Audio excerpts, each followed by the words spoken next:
straight. It's still late. So let's go. Oh, I'm sorry, Mr. Chair. Well, it seems as if the honorable senator has the right to present his bill, and we thank him for his service to the state and the retirement committee. We hope that he has as equal of a good showing today in the driver safety and service subcommittee. So, good afternoon. Again, this is the driver safety and service subcommittee on motor vehicles. Today, we have just one bill on the agenda. And Chairman Robertson, please confirm your LC number for the record and present your bill. And do you have anything new for us today? I believe the last time I spoke to the chairperson, or the chairman, we were working off of LC 393027S. I confirm the number, and go ahead and present your bill. Mr. Chairman, if it's okay with you, I'd like to take my mask off while I do that. Please do. Yes, sir. Thank you. I'm second that. I don't know. Mr. Chairman, we'll talk about my good friend from Pine Mountain. Mr. Chairman, I think you and everybody on the committee understands the dilemma we're in here in Georgia when it comes to interaction between law enforcement and citizens, especially on traffic stops, whether it's in urban areas like the city of Atlanta or whether it's out in rural Georgia, near where myself and the Honorable Representative Chairman Smith live, that there's always those inherent dangers caused by miscommunication.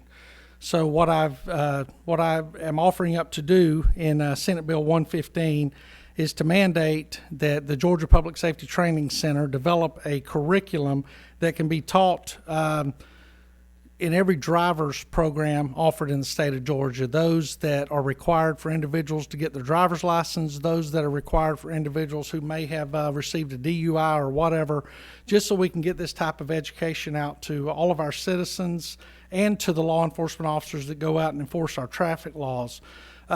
Speaking to Director Wigington at Georgia Public Safety Training Center, he understands that we want this curriculum to be strong on both sides, not only to educate the citizen on what to anticipate and what to expect when being stopped by law enforcement, but also focus on the law enforcement side so citizens can see when proper and improper behavior of the officer during the traffic stop is experienced. They know how to respond. They know who to complain to. They know the processes for getting relief if they feel they've been mistreated. So it's going to be an all-encompassing type of curriculum, and that is pretty much it. It's as simple and complicated as it can possibly be. And I will happily answer any questions, sir. Well, thank you, Mr. Chairman, for that. With that being said, does any member have any questions for Chairman Robertson? Looks like we do. We have microphone 17. Is that Representative Alexander?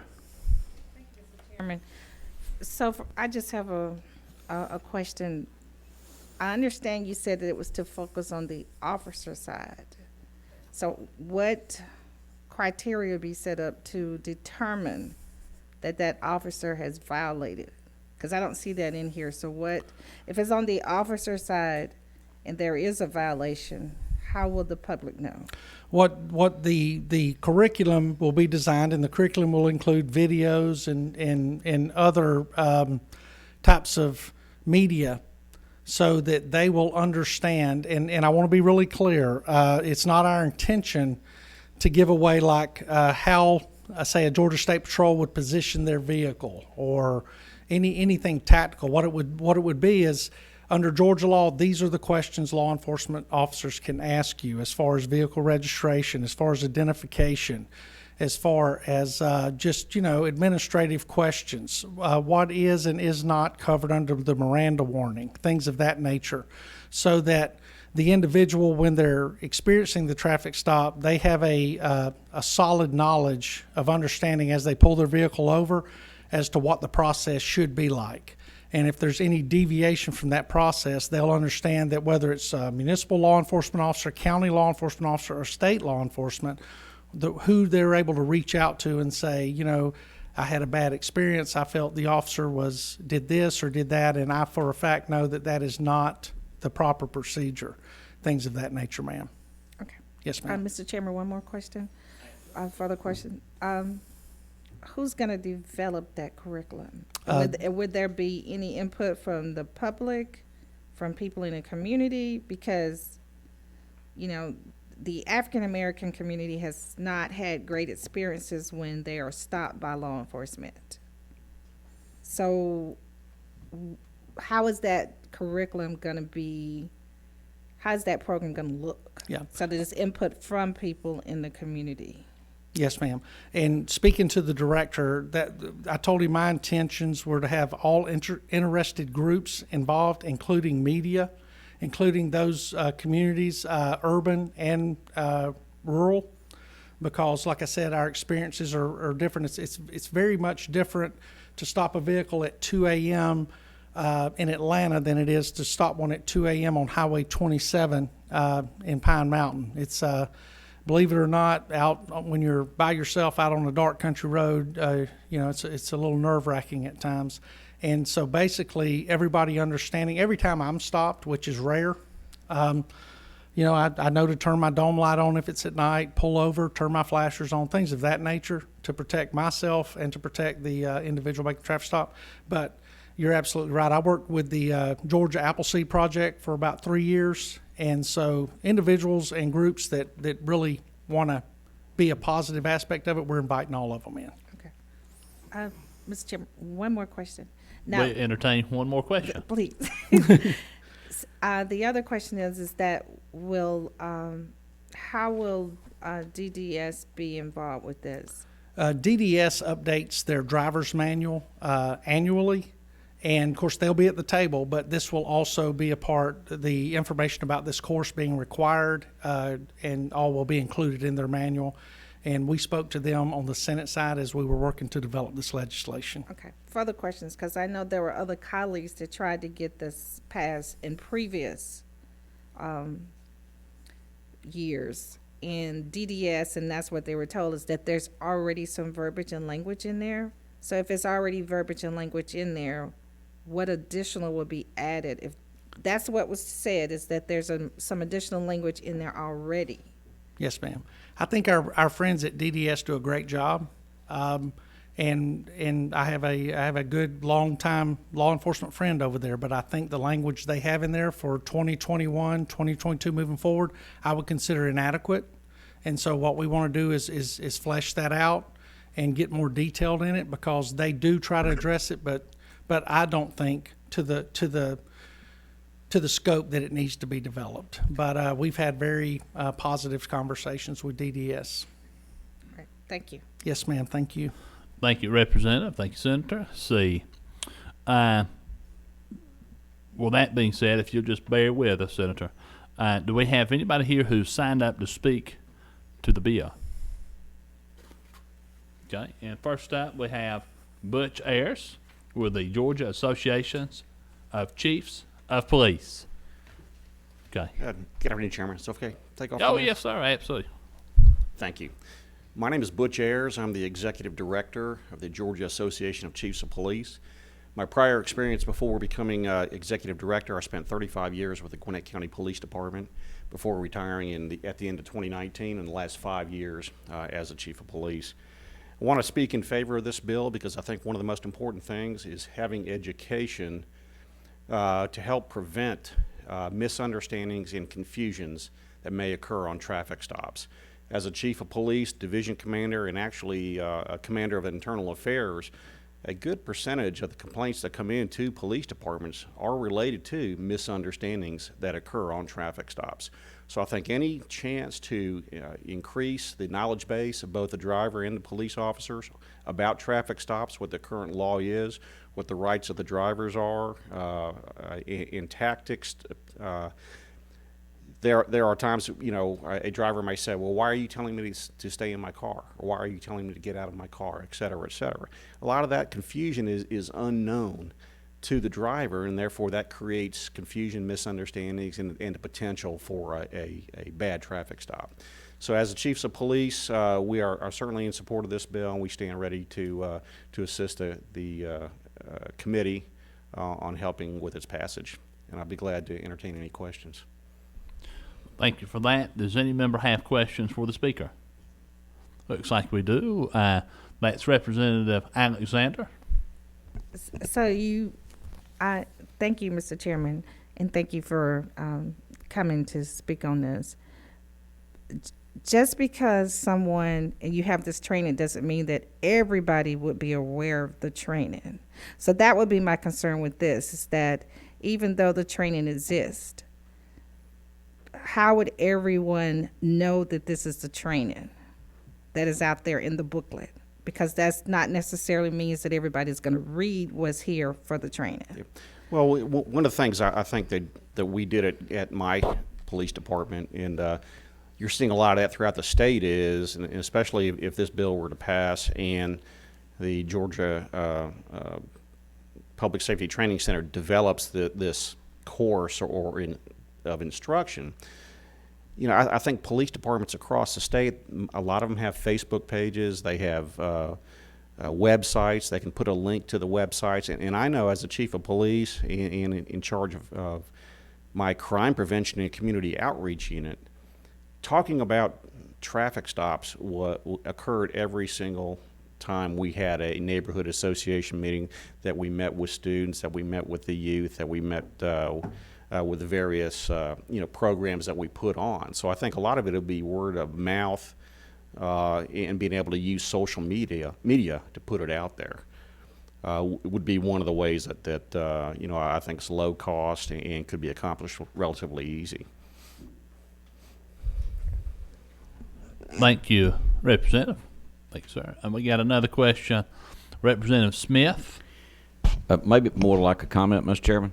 Yes, sir. And I appreciated Representative Alexander's question. I think I look at it as, if you implement this and put it in the program, because the main words that changed from the original bill to this bill, we added the word curriculum. If you put that in there now, then when people start taking their driver training courses, we will certainly be educating everyone from this point forward. The ones that are out there now, old as I am, and yes, I could look on Facebook or some other social media or whatever information is put out by driver services, but we're putting something in place so that we make sure that people get it during their driver's ed program, and they'll know from now on what it's like. So. That's right. Thank you, Representative. I'll speak to that issue myself. I may take a moment of privilege. You know, back in 2007, the state passed a requisite driver's education law, and there is a large sector and portion of our drivers who don't have that level of education yet. Within that group that have, we see a significant reduction in speed-related motor vehicle accidents. And so we hope that at some point we start this process, we start putting together a group of folks that have this level of education, and hopefully it starts reducing some of these misunderstandings on the roadside. Thank you. Thank you, sir. Thank you. No other questions? Is there, looks like we've got one more here to sign up to the bill. That is Chris Bruce, ACLU of Georgia. Okay. Yes, Mr. Chairman. We'll put this in. Thank you. I think this is the first time in front of this committee. Oh, so thank you. Thank you for having me. Welcome. Happy to be here. This is my fourth testimony for today, so it's a fun day. So let me get right into it. Good afternoon. My name is Christopher Roos. I'm the political director for the ACLU of Georgia. I'm here speaking on behalf of our members and supporters throughout the state of Georgia. We're a nonprofit, nonpartisan organization. So as currently written, the ACLU is opposed to Senate Bill 115, but we believe with some amendments to apprise people of their constitutional rights, we could be for the bill. Looking at Senate Bill 115, we know that this creates an instructional course designed to educate drivers on how to behave when interacting with police officers. Specifically, I'm looking at lines 22 through 28, and I don't have the sub right now, so it might be different, which specify the type of information this course will provide to students, illuminate the deeply problematic nature of this bill, the bill's emphasis on the behavior of the drivers. well, thank you so much. We'll look into it, just to entertain your time. This bill requires civilians to take their safety into their own hands by learning how to interact with police officers. And that's where we're really looking into this. But we know there's been plenty of instances that have happened in the state of Georgia with police officers and civilians. And to bring one to instance, we know that this past September, a sheriff's deputy in Clayton County pinned down and beat Roderick Walker, a black man, following a routine traffic stop due to a broken tail light. Senate Bill 115 sends a strong message within this, a message that really looks into civilian interaction instead of police interaction. So what we would really like to do is really strike a balance among this. And we think that's what we're getting in with Senate Bill 115 with police officers and civilians. And we've seen this happen before in the state of Texas after Sandra Bland. They passed a bill that really addresses this called the Community and Safety Education Act, which implemented civilian interaction training for drivers, mostly high school students, and police officers. The bill required inclusion of the following information in the training, and these are the pieces of information I emailed to you, Mr. Chairman, regarding the amendments that should be proposed. The amendments should be the role of the law enforcement and the duties and responsibilities of the police officers, a person's rights concerning interactions with peace officers, proper behavior for civilians and peace officers during these interactions, laws regarding questioning and detention by peace officers, including any law requiring a person to present proof of identity to peace officers and the consequences for officers' failure to comply with those laws, how and where to file a complaint against or a compliment on the behalf of the police officer. So we do appreciate the bill's sponsor, Senator Randy Robertson. In fact, I have a gray hair up here that I named after Senator Randy Robertson and all his bills that he has. But we like this one, and we think that we can keep going with it if these type of amendments are adopted into law, letting people know that their constitutional rights will be taught to their students as they're going through high school courses. And of course, the ACLU will be right there to help out with any type of instructional training as well. I yield for any questions. Okay. It is open for questions. Does any member have a question for the speaker? Looks like we do. Mike 17, Representative Alexander. Thank you, Chris, for being here. So have you heard back, or have you talked to the Arthur about the amendments? Because I think they're good amendments.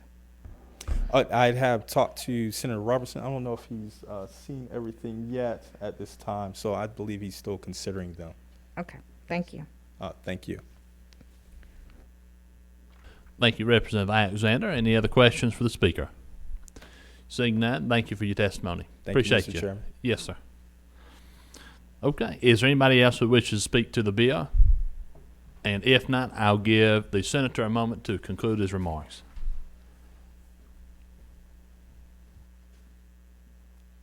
Thank you, Mr. Chair.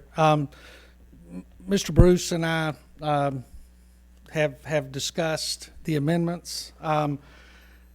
Everything that he has proposed and everything that I spoke about earlier are pretty much exactly the same.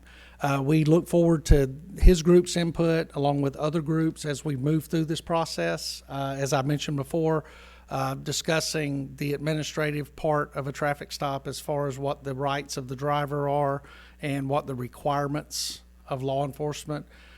Speaking to the director of Georgia Public Safety Training Center, which we had our second conversation about this last evening in person.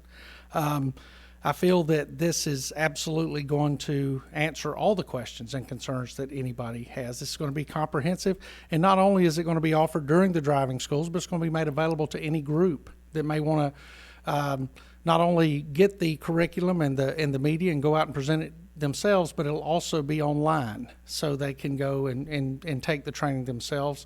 And to Representative Smith's statements, also some of the older individuals like myself that may go out and run afoul of driving laws, they will also see it if it's in a DUI training school or a advanced training school to include commercial driver's license schools, and other things. So we're going to try to reach every corner of the state of Georgia with this training and education. So we certainly don't want to limit it, and it's to benefit both sides, not one side. Well, thank you, Mr. Chairman. Appreciate that and appreciate the bill that you brought. The subcommittee is now in a posture to take a motion. Do I have a motion? We'll have a motion do pass. Do I have a second? Hearing a second. We'll have a second. Is there any discussion? Hearing none, having no discussion, all members who are in favor of the bill, please vote by saying aye. All opposed? Ayes have it. Bill passes. Congratulations. We'll see you in full committee. Thank you, sir. Thank you. With that, that's the last bill, and our committee is adjourned.